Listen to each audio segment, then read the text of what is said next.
أعوذ بالله من الشيطان الرجيم. بسم الله الرحمن الرحيم. الحمد لله الذي لا يبلغ مدحته القائلون ولا يحصي نعماءه العادون ولا يؤدي حقه المجتهدون، الذي لا يدركه بعد الحمم ولا يناله غوص الفطن، ثم الصلاة والسلام على أشرف الأنبياء والمرسلين، العبد المعيد الرسول المسدد المصطفى الأمجد المحمود الأحمد سيدنا ومولانا أبي القاسم محمد. اللهم صل على محمد وآل محمد وعلى بيته الطيبين الطاهرين المعصومين المظلومين، لا سيما بقية الله في الأرضين صاحب العصر والزمان خليفة الرحمن إمام الإنس والجان، ولعن الله أعداءهم أجمعين إلى يوم الدين. أما بعد، فقد قال الله قوله الحق. بسم الله الرحمن الرحيم. يا أيها الناس ضرب مثل فاستمعوا له، إن الذين تدعون من دون الله لن يخلقوا ذبابا ولو اجتمعوا له، وإن يسلبهم ذباب شيئا لا يستنقذوه منه، ضعف الطالب والمطلوب. صلوا على محمد.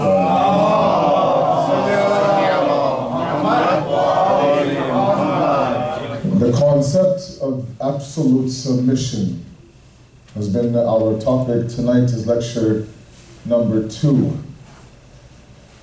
Last night, for those of you who were with me, we scratched the surface on the topic and spoke about the problems of today, and in general, as a khulasa, as a summary of last night's discussion, we talked about the concept that we are enslaved by a system.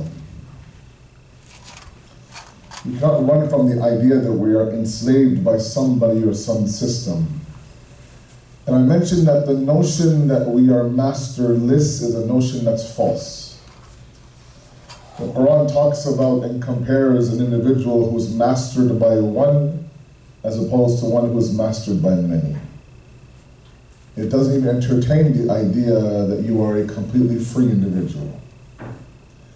Now, of course, there are moments where we are enslaved by our own desires, where the Quran says, have you seen the one who has taken his lonely desires to be his ilah, to be his God inside of him, that idol inside of him? And we talked last night about the idea that we live in a very consumer-based system. We live in a system where things are delivered to us, where we are the consumer. We're being wowed by companies, be it by Samsung or by Apple, or other products. And if we don't like something, or if, God forbid, a customer service nightmare occurs between us and a company, we'll never shop at that company again. We'll go online and we'll, of course, give them bad reviews, a thumbs down, 1 star, whatever the case may be. And we live in an era, of course, where everything is a product, and we are constantly sold. Everything that we have are free apps. Online, there's banners and ads popping up. If you want free Wi-Fi in an airport, you have to watch a 15-second video to get that free Wi-Fi. And we'll watch it for free Wi-Fi. We also live in an era of instant gratification. Everything is instantaneous. And we mentioned last night that while those two things are very convenient in the dunya, when it comes to the path of the akhirah, those aren't factors that should be taken, should be factors that should be avoided, because they are veils and traps now on the path of the akhirah. The deen of Islam is not a consumer-based deen, nor is it an instant gratifying deen as well. It's a deen that requires us to invest in this deen. And let me start off today by mentioning that the ultimate problem that we have and why these youth have a tough time in completely submitting to Allah. And my notion and my premise for the next 4 nights that I'll be with you, including tonight, is the fact that these youth and us, we submit to Allah, no doubt, but it's partial submission. It's a conditional submission. It's like I said, a taslim muqayyid, a conditional submission, not a taslim mutlaq, not an absolute submission. An absolute submission requires us to submit to Allah in every hal, ala kulli hal, as they say, in every single situation. Not when times are good, not when things are okay, not as long as I have a job and good health and a God-fearing family and things are going well, the car's running, the payments are going through, no problem. Inshallah, God is okay. And I remember God in that situation. The moment things get a little bit rough, then of course at that moment I challenge Allah. When the fitna comes, the test comes, I challenge Allah. That, inshallah, is tomorrow's discussion. But today, the fundamental problem, and to my parents, to be honest, you really have to understand this if you have young kids at home, is that while these children are going through many conflicts in their life, one of them is identity. That's a different mawzu altogether, inshallah. They have no idea who they are. They're not desi enough for you as parents, they're not white enough for this country. And they're stuck in the middle. Even when people ask them, where are you from? They're like, well, my parents are from there, I was born here, but I lived there, I moved here, and the whole history is there. They can't flat out say that I'm Pakistani or Indian, they can't flat out say that I'm Canadian either. If they say that I'm Pakistani, of course their neighbor will say, well, have a problem, why do you live here? If they say I'm Canadian, the parents have a problem, why are you living here? That's one separate issue. The other issue is that they live in conflicting philosophies. Please follow me for a moment here. And that is this, that on one side, at schools, online, and social media, in this world of marketing, they're constantly told, especially these millennials, those who are aged 16 to about 24, 25, these millennials, they're told that the equation is very simple for your success. Ease equals value. Ease equals value. I mean, if it's easy, if it's convenient, it's valuable. If it requires a little bit of effort, it's not valuable for you. If a course is hard at university, you're told, you know, if you can't handle the stress, drop the course. Take it again next year. There's no rush. You can graduate in 6 years, inshallah, no problem. If the marriage is hard within 6 months, divorce her. It's okay, you're still young, alhamdulillah. She still has time to find a spouse, so do you. Don't worry. Don't be chained or don't be, so they walk into the marriage, 1 foot in the marriage, 1 foot out of the marriage. If the job is too difficult, if the manager gets on your case, if your cubicle beside you is somebody who's annoying you, then just quit. It's okay, hire. I mean, take 6 months off, relax, travel the world on your credit card, come back, refreshed, renew your mind, and then start again at the age of 26, 27. Ease equals value. Ease equals value. Ease equals value. That is the life slogan of these millennials. And these guys, this situation has brought so much, like I said yesterday, so much convenience to someone like me, who's now in his 40s, that everything now, because of their need to ease equals value, everything now is at my fingertips. I'm completely reliant on my phone. My research for my speeches are on my phone. I Google half a hadith in Arabic or Farsi, and a library pops up. That's how convenient this guy is. Otherwise, in Qom, we had shelves and shelves and shelves of books. Big, heavy books we'd lug around just for one speech. 5 hours of research and 5 massive books. But now, click here, click there. Now they have apps. You open the book, and now tafsir. Which tafsir do you want? From which, sorted by author, sorted by time, sorted by language, sorted by country. All that because of our beautiful millennial youth generation. I thank you for that. The problem is that they've taken this equation, ease equals value, and they've applied it to the deen. And the deen has a separate equation. The deen does not accept ease equals value. The deen accepts struggle equals success. Two conflicting philosophies. The moment things get a little bit hard, khalafis, divorce, drop the course, quit the job.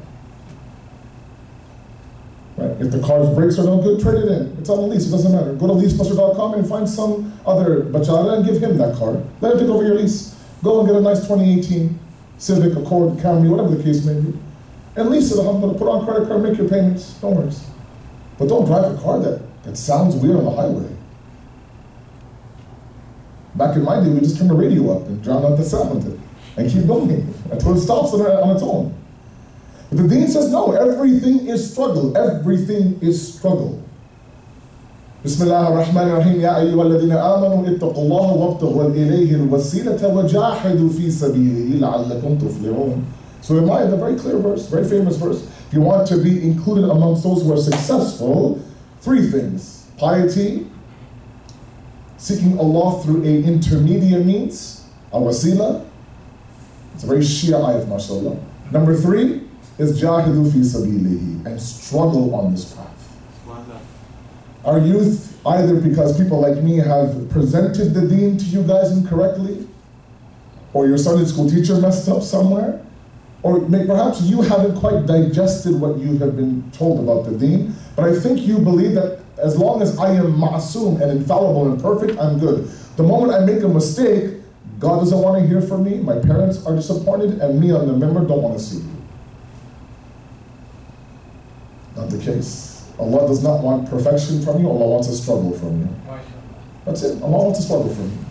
Allah wants you to be able to present yourself in front of Him on the day of judgment and say, Allah, wallahi, I tried. Born and raised in Brampton, Mississauga, Milton, I tried, I went to school, and I was attacked from shayateen everywhere. Every non-mahram, every music, every dance, every prom, every event at work, every time my colleagues went to the pub, and I know that promotions are handed out when they're half drunk in their bar. And I'm not there, or if I'm there, I'm having my orange juice. Like a weirdo, everyone else is having a beer, having an orange juice. Or I don't go because I can't go. All these things, I tried, I struggled. And on top of all that, on Friday night, I'm sitting here, listening to someone like me. I'm trying. If you can present that to Allah, you succeeded. You have to embrace the struggle though, guys. It's not easy, never was easy, nobody ever told you it was easy. There's not one hadith, not one alim, not one father, not one parent who ever told you this dunya is easy. This dunya was never created to be easy. It was created for two reasons. Remember, it's always distraction and test. And that's it. And we'll further this discussion tomorrow, inshallah. I'm not one to give commercials or cheap plugs, but here's my cheap plug. Tomorrow we'll talk a little bit about the idea of struggle and why it's so hard to submit to Allah, because we think Allah wants something when Allah says, I never wanted to begin with. I never even told you that I want you to be perfect. I never created you to be perfect. خُلِقَ الْإِنسَانَ ضَعِيفًا, He says Himself, we created the human being weak. خُلِقَ الْإِنسَانَ مِنْ عَجَلٍ, we created the human being haste. We know He's quick to decide. We know He's regretful. Allah knows, I programmed you, man. I created you time and time again, no doubt. But Allah has something else in mind. And I'll give my youth an example to get the point across. Sallu ala Muhammad wa ala Muhammad.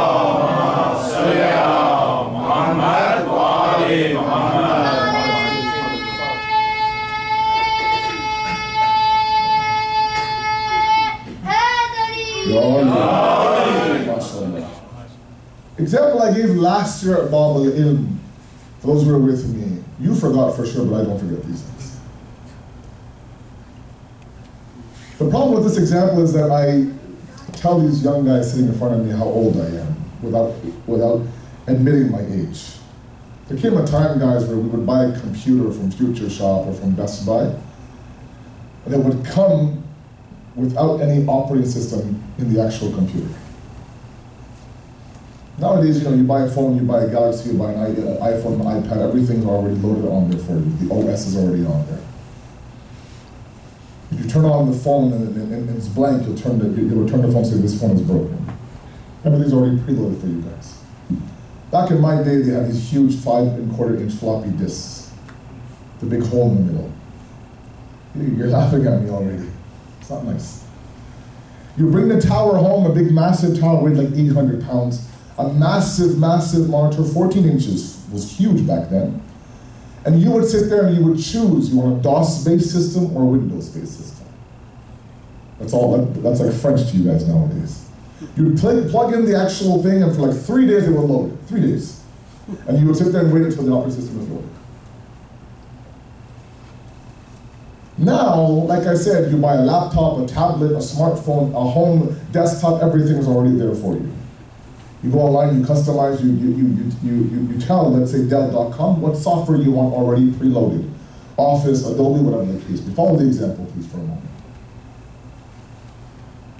So you buy, let's say, the latest iPhone. iPhone X is coming out November 3rd, inshallah, by the way. Just letting you know. The base models are $1,400, just so many you know. And you bring it home and the latest OS is on there. Everything's pre-programmed. You have nothing else to do but to turn on the phone and start using it.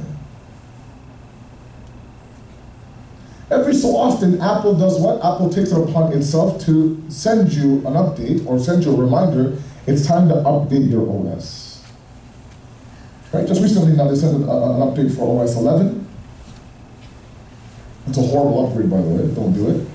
They crashed my whole system, but that's a different mawzu altogether, inshallah.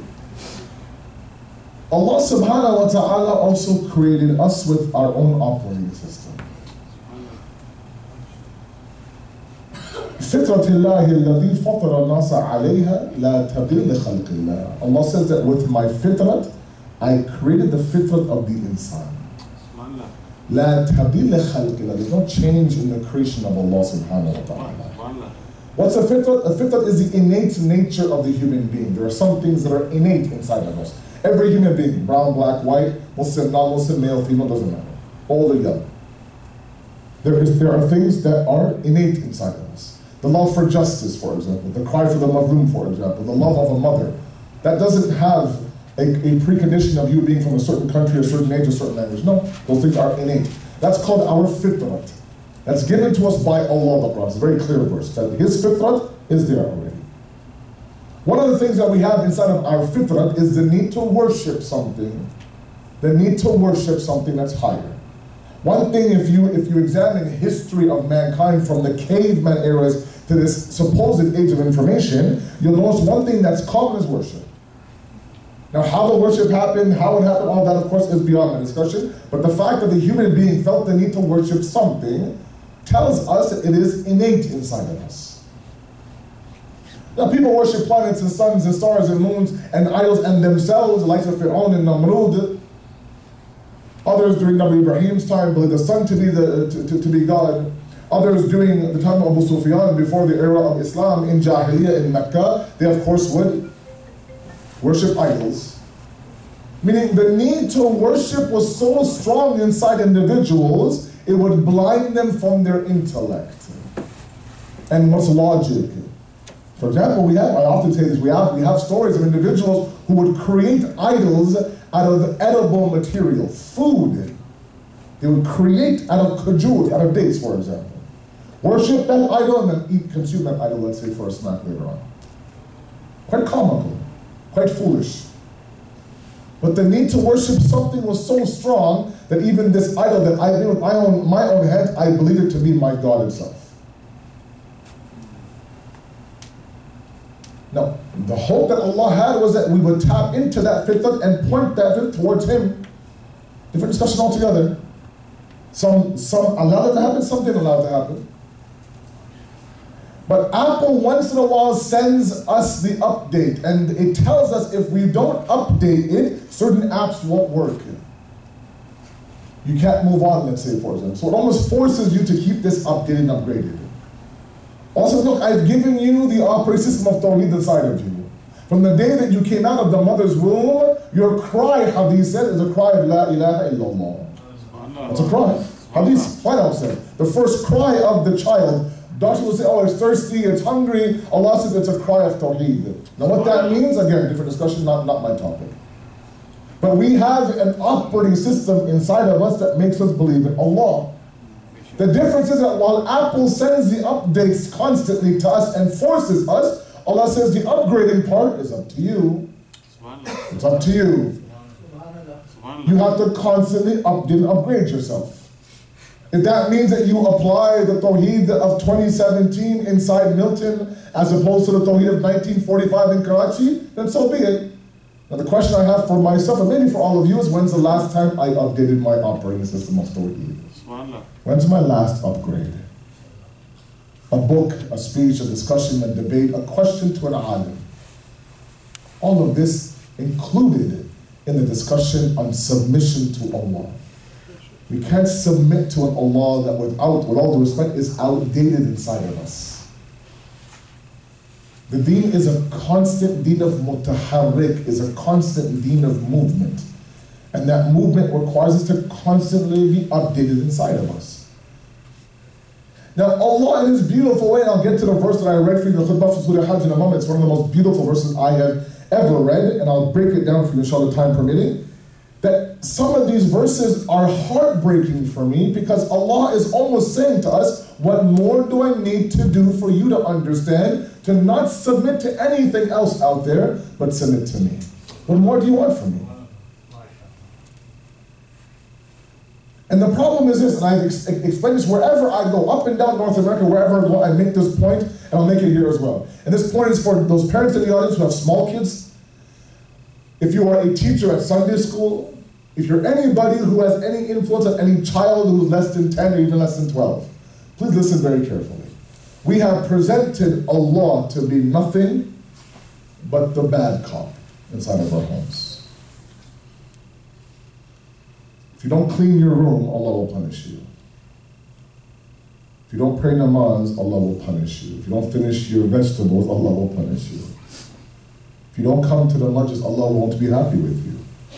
If one strand of hair from your hijab is showing, then Allah will punish you. And that's everything a child hears from the age of 7, 8, 9, 12, 15, is that Allah is this big bad boogeyman who wants nothing but to punish me. Never has Allah been used for anything positive.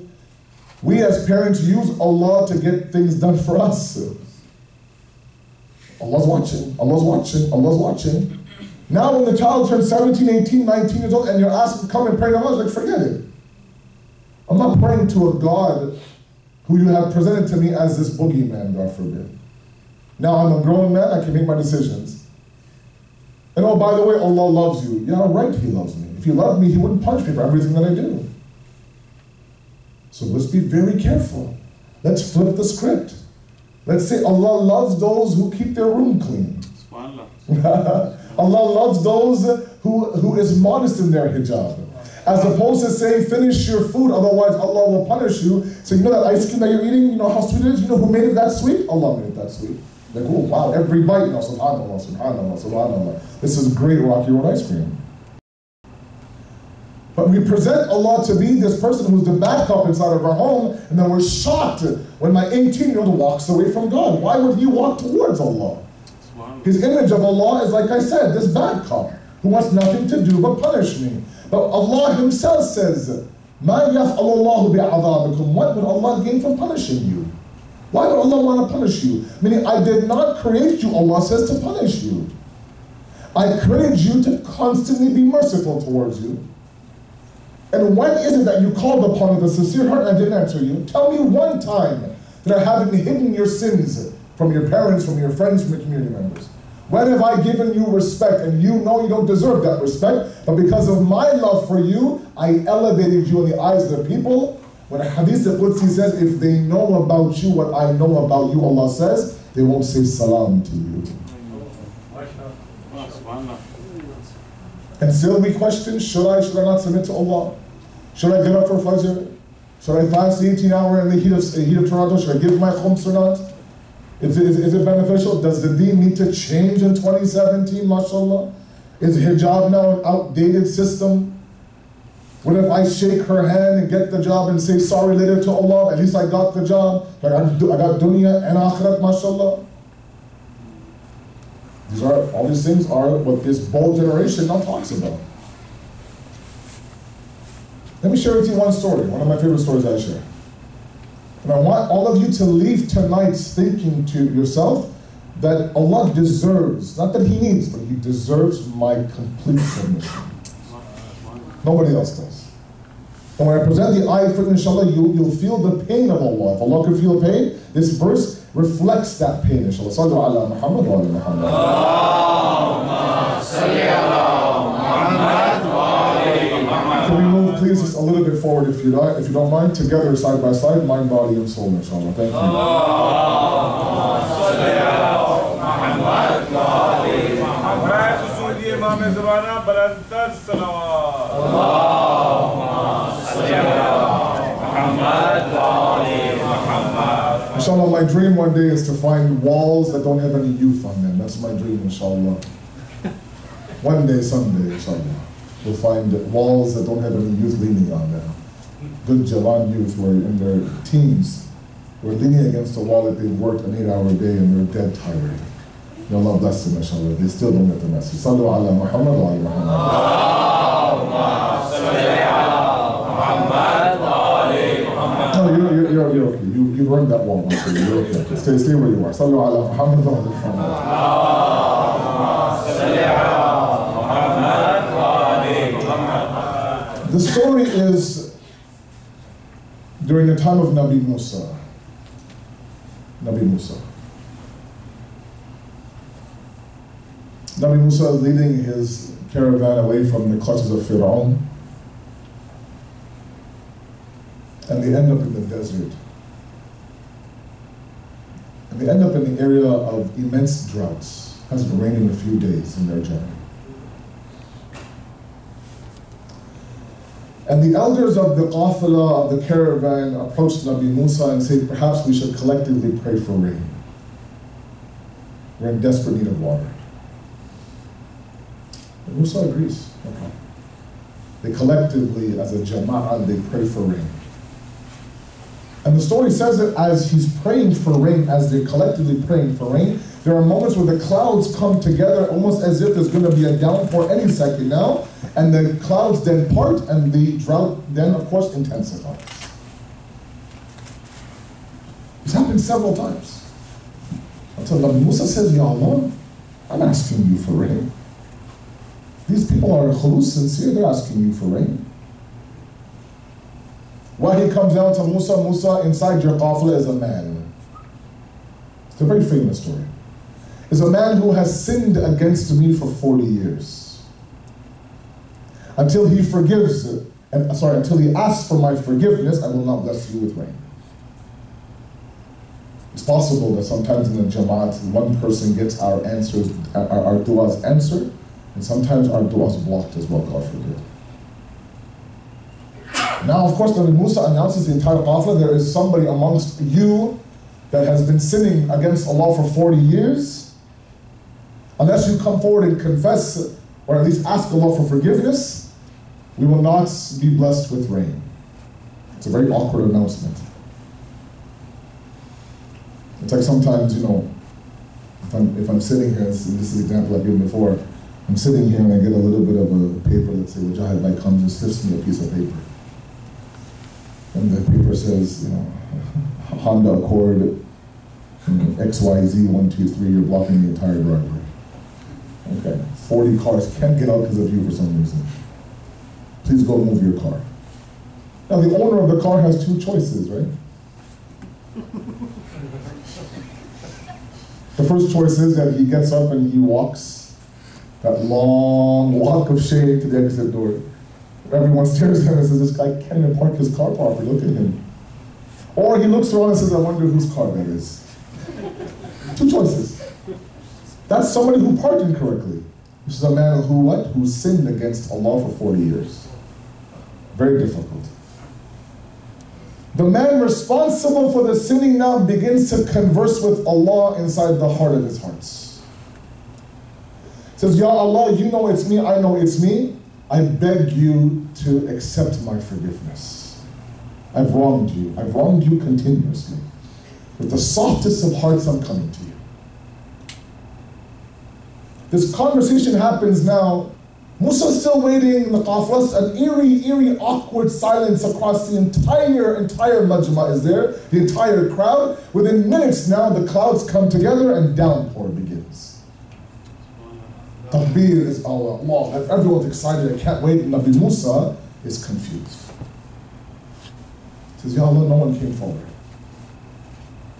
He says, Musa, I've forgiven the man who's responsible. Him and I have had a conversation already. Then Nabi Musa asks Allah a question. He says, Ya Allah, can you show me who this man is? Look at the answer of Allah. He says, Musa, for 40 years this man sinned against me. I never introduced him to you. Now that he's wrong, he's done good to me, I still won't introduce him to you. Look at the extent that Allah goes to cover our faults and our sins, to maintain that respect. Musa never knew who he was. And this man went forward now, a clean heart, without anybody ever knowing it. And still we question, should I submit to Allah or should I not submit to Allah? Tell me who in this universe loves us the way that Allah loves us. Sallu ala Muhammad wa ala Muhammad. Now to the verse, Surah Hajj, verse number 73. I ask all of you who have smartphones, so one and only time I ask you to pull your phones out, and if you want, follow along with me. If you have a Quran app on your phone, Surah Hajj, verse 73, verse 74. Beautiful verse. We will dissect this verse to truly understand the pain of Allah. The pain of Allah. Surah Hajj 73, 74. I'll give you a second to find the verse. Sallu ala Muhammad wa ala Muhammad.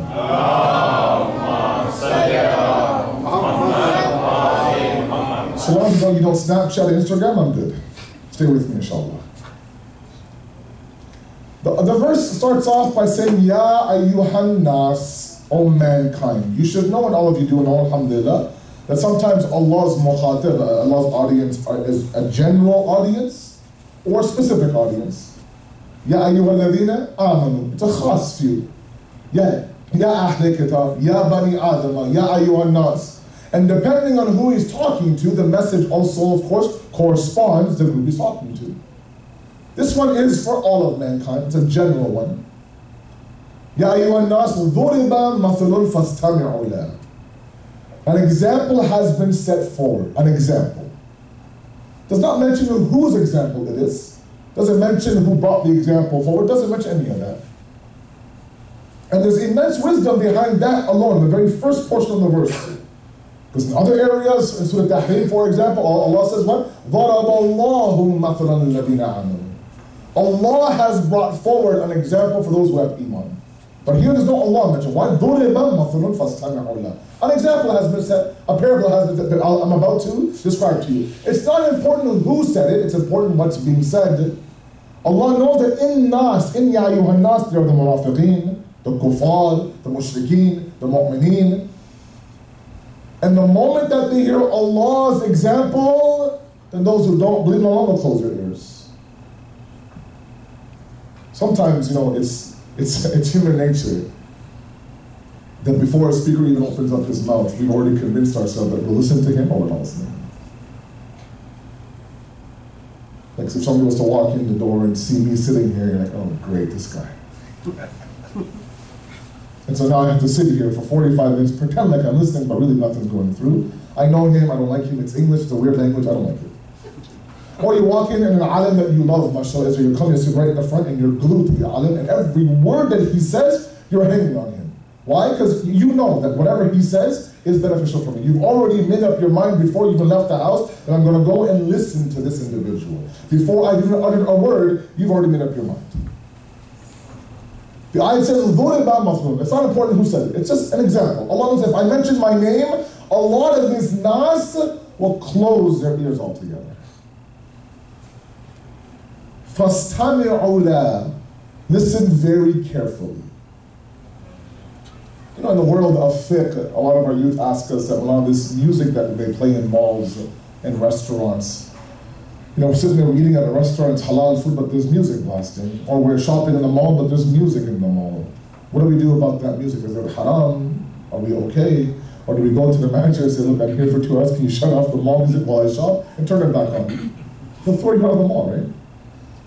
This is where the fiqh has a difference between sama'a and istama'a. Listen very carefully. Sama'a is to hear something in Arabic. Istama'a is to listen to something. Big difference. In the mall, they say so long as you are doing sama'a to that music, you're okay. As long as you hear it as a background music, you're okay. But if you do istama'a, if you listen very carefully to it, that's a problem. Some guys walk into a store, they know there's nothing here that I want, nothing here of my size, but their song is on. That's their jam. And so they make some extra rounds until the jam is over, and they walk out. That's a problem. In a restaurant, you're eating with your family, there's music going on, and you hear it, but you're not listening to it. That's jaiz, it's okay. Fiqhi, it's okay. Here, the verse is saying what? There's an example, right? فَاسْتَمِعُوا لَا, listen, but don't listen very carefully. Then Allah uses an amazing set of imagery. And sometimes Allah uses various things in the universe to get the point across to us humans. He says, إِنَّ الَّذِينَ تَدْعُونَ مِن دُونِ اللَّهِ, for those that you call upon besides Allah, for those that you call upon besides Allah, لَن يَخْلُقُوا ذُبَابًا, they're never able to create a fly. A dhubab in Arabic is a makki in Urdu, a fly. Perhaps the most insignificant insect we have out there. That annoying buzzing sound that we try to swat against the window, that fly. But sometimes we think, what's the purpose of this fly? We have no idea. We just want to make sure it's out of our house. Meaning the most insignificant, the smallest insect or animal, whatever you want to call it, that Allah could use, He uses. He says, those people that you think are powerful, that you call upon besides me, besides Allah, they will never be able to create a fly. Lan means never in Arabic. Never abadan, never. Not no, never. It'll never happen. He goes one step forward and says, forget the creation of a fly. وَإِن يَسْلُبُهُمُ الذُّبَابُ شَيْئًا لَا يَسْتَنْقِذُوهُ مِنْهُ. That if this fly was ever to get something from you, you can't even get that one thing back from the fly. The example that they give sometimes is our picnics. Sometimes we take our families to the park. We are there, our family is there, our friends are there, and the maquis are there as well. Hovering around a watermelon, hovering around a burger, it's really annoying. What I do is I designate somebody to sit there and just swap the food. Usually it's from my in-laws, but that's a different discussion altogether, inshallah. So you have one guy just swallowing, making sure. I want you to imagine now, follow the example, look at the imagery of Allah. I want you to imagine a fly comes, lands on your watermelon, spends a good 10 seconds gathering the watermelon, and flies off. Allah says those that you call upon besides Allah are so weak, forget the creation of the fly, they can't get that watermelon back from the fly. لا يستنقذوه منه. ضعف الطالب والمطلوب. The talib is weak, the matlub is weak. The seeker is weak, the sought is weak as well. The one who seeks those who are min dunillahi are weak, and min dunillahi themselves are weak.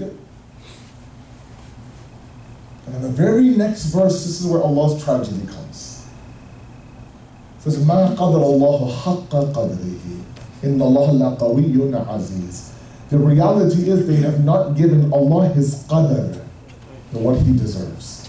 Qadr is the exact same word in all three languages. His value, His worth. What He deserves, they have not given Him that. Even though He's given them every possible reason to give Him that qadr, they haven't. They've gone to that door and that door and this door and this door. Allah says, look, forget these guys. They can't create a fly, they can't get your watermelon back. And you continue to go beg at their door. And Allah says that I've never let you down. Inna Allah laqawiyyun aziz. Allah is the most powerful and the most aziz, the most respected. It's not tragic that Allah now feels the need to remind us that, oh, by the way, I am the most powerful. Knowing full that we're going to forget, we'll be swamped and we'll be drawn in by this dunya. We actually believe that money and fame and fortune and certain likes on our social media page and our selfie here and there will give us a little bit of itminan and sukoon. Where Allah says, no, worshipping me, ala bi dhikri tatma'inna al-qulub. You want itminan? It's a dhikr of Allah. All these things are there. Allah says, I have to remind you constantly, time and time again, that door A, door B, door C are going to let you down constantly. until you come and do sujood to me, Subhana Rabbil A'la wa bihamdi. Sallu ala Muhammad wa ali Muhammad. Allahumma salli ala Muhammad wa ali Muhammad. And this whole discussion stems from the fact, it's a topic that requires a lot of discussion, but very briefly I'll touch upon this if you don't mind. And that is the object and desire of love. Love in Islam is a very beautiful discussion, not this Bollywood love, I'm sorry to say. Seriously, not this ishq or muhabbat that has our youth, blindfolded sometimes. True love at the spirit and the soul. When our Imam said that the deen is nothing but love and hate, that love is not love that is physical, or blue-eyed, or blonde-haired, or tall, skinny, gora. No, not like that. That's not love. Love resides and exists at the soul level.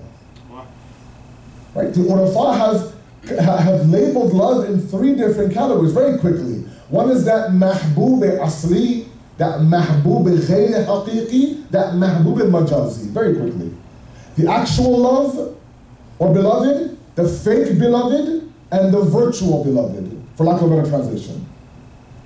And they define the one who is a true beloved as the one that when you are apart from him, you do everything you can to get close to him again. Because distance from him causes this halat al-baychani, as they say in Urdu, a very, very uncomfortable feeling.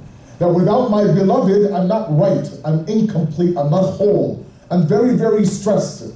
Then when I'm with that beloved, I feel this sense of calm and relaxation. The second mahabub, the second beloved, is the fake beloved. The one that we believe to be the real beloved, but when we attain that love, it turns to real hatred. I'll give examples in a moment, don't worry. And the third one is the virtual beloved. Majazi. Not virtual online. This is where Allah and the Urafa say that the role of this individual, this concept, is to bring you and your mahbub asli together. A bridge between you and your beloved. And again, examples. The first one, real love. And this is where you and I falter, with all due respect to all of you, I'm sorry. Is that we haven't defined the object of our love carefully. Because once we identify that this person, this entity, this concept, this existence is worthy of my love, I'm ready to give everything for my love. And I don't have time, very briefly. Imam Ali, alayhi salatu wassalam.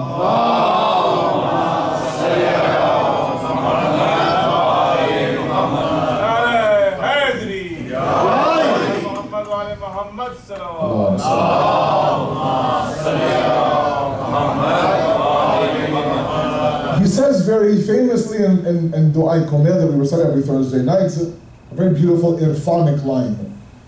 He says, "Sabratu ala adabik fa kayfa asburu ala firaqik." This is the epitome of love now. Look at these lines through the eyes of love now. He says that just suppose that I will endure your punishment. Now, why would Ali say that? That's a completely different discussion altogether. But suppose that I'll take the lashing, I'll take the squeezing, I'll take all the adab, I'll take the scorpions and the hellfire. I'll take it. Give it to me, I'll take it.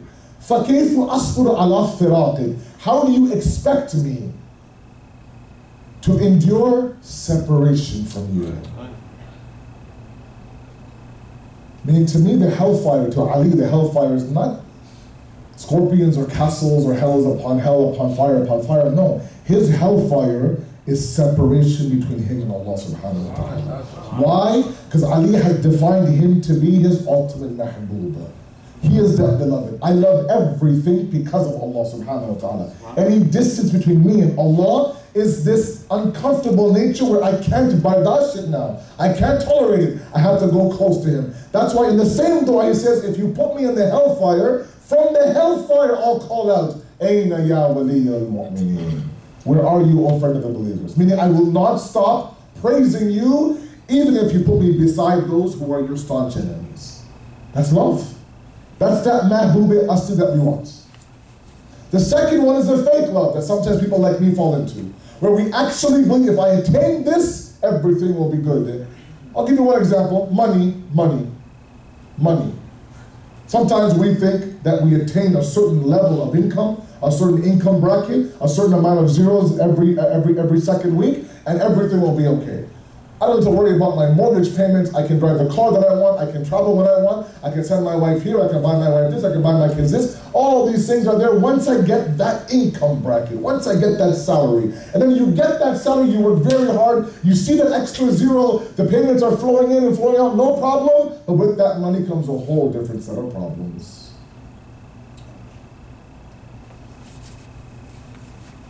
Now all of a sudden you're a successful individual, and relatives are coming towards you, strangers are coming towards you, the community is coming towards you, and now you're worried. You know, they say a faqir sleeps very comfortably at night, but an amir tosses and turns at night. The beggar sleeps very easily at night because he has the hope that tomorrow will be better. The rich guy tosses and turns, what if I lose everything tomorrow?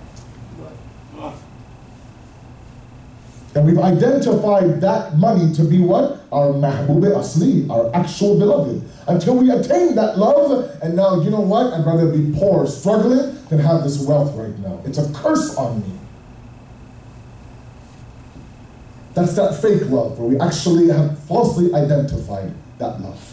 And the third one is majazi, that you and that mahbub asli. In kuntum tuhibbun Allah fattabi'uni yuhbibkum Allah, the Quran says.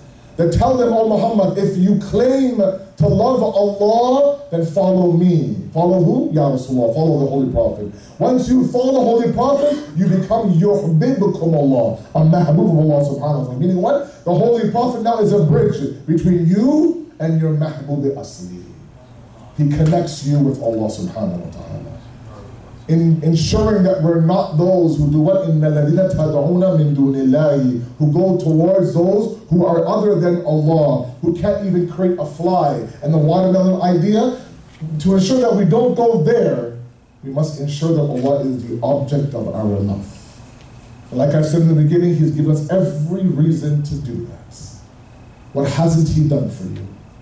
What risk hasn't He given you? Even the problems that we're going through right now, tomorrow's discussion, is also khair inside of us. Sallu ala Muhammad wa ala Muhammad.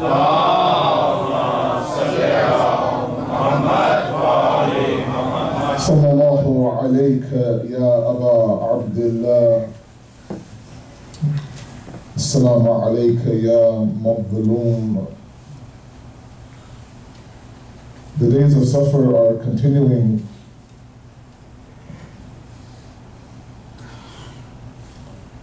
And the musibah of Bibi Zainab is very adeem. There's a reason why she's given the laqab Ummul Masa'ib, the mother of musibah. There's a conversation that occurred on the day of the 21st of the month of Ramadan. The day that the Hakim or Tabib or the doctor of the time comes to Imam Ali and says, Ali, the poison from the sword now has reached every inch of your body. It's only a matter of minutes or hours you have left before you leave this world. If I were you, I'd begin to give nasiha to your children. And he has this conversation with multiple children of his. To the majority of his sons, he tells them to support Imam Hassan. Give bay'ah to the second Imam. To Abu al-Fadl Abbas, he tells them to protect Hussein on the day of Ashura. And then he has this conversation with Zainab. And those of you of my fathers who have daughters at home, you know that this daughter and father relationship is very, very blessed. Zainab itself means the zinat of her father. Imam Ali begins to tell Bibi Zainab exactly what she'll go through in this very Kufa. That Zainab, after me this will happen, and after me that will happen, after me this will happen. You'll go through this, you'll be taken from Karbala to Kufa, Kufa to Sham, you'll be taken through the bazaar as a prisoner, you'll be asked to sit there and stand in the courtyard of Yazid. You'll be asked to witness the gruesome shahadat of your father, of your brother and your sons, etc., etc. And the nasiyat, he keeps telling her that after every musibah, my daughter, be patient, be patient, be patient, be patient.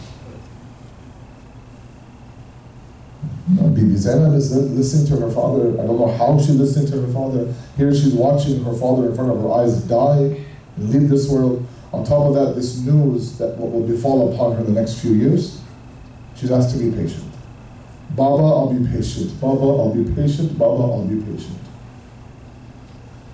And then Bibi Zainab turns to Imam Ali when he's done and says, Baba, I'll be patient for everything that you ask me. But can I ask you a question? She said, if I ever need to ask you for help, Baba, will you come and help me at any time? He says, of course, Allah mushkil kusha, I'll help others, I'll help you.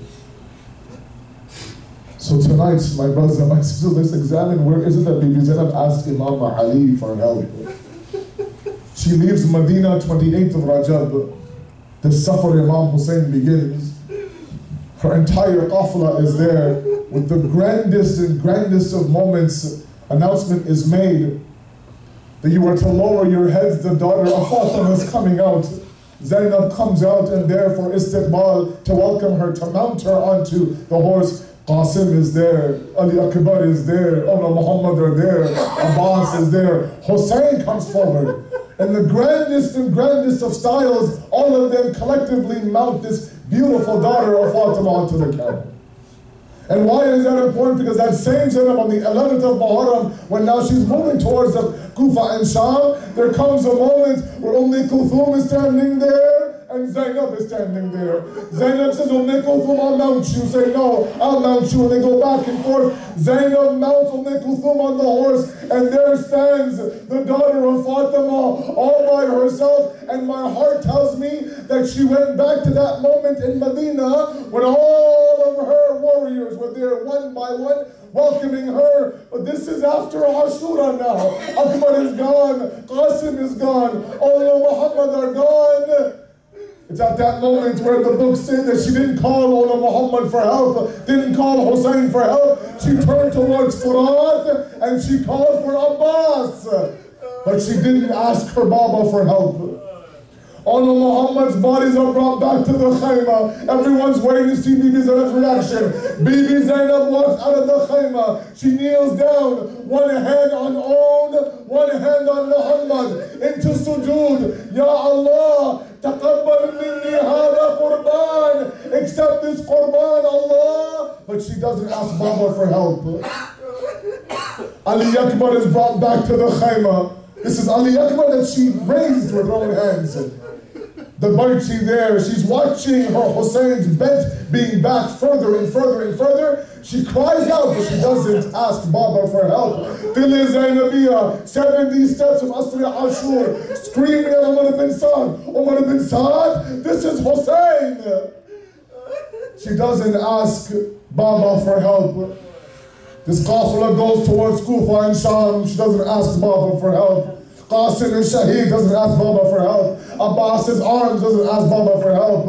Imam Sajjad, the tent's on fire. Sakina slapping doesn't ask Baba for help. Nowhere do we see that Sakina in Karbala asked Baba for help. But this qafla now moves towards Kufa and Sham. And there comes a moment where now they begin to enter the courtyard of Yazid. The courtyard of Yazid had 7 doors to it. One door opens, Zainab enters. The second door opens, Zainab enters. 6 doors open, 6 times she enters. The 7th door opens, and there, in front of the daughter of Ali, are 700 men waiting for her to enter, waiting for this tamasha to unfold. Bibi Zainab stops at the door and says, if anyone has the majal, then they will force me to enter this courtyard. I will not enter this courtyard. Imam Sajjad says, put me on my please, a little bit more strength. I'm with you. Enter the courtyard. She said, how could I, Sajjad? I can't enter the courtyard. I will not enter the courtyard. And the books say that from the Nawk and Neza, Imam Hussein says, Zainab, I am with you, Behna. Let's enter the courtyard together. She looks to Imam Hussein, says, Bhaiya, if you're asking me, I will go. But at that moment, then Zainab turns towards Najaf and says, Baba, your Zainab is asking you for help.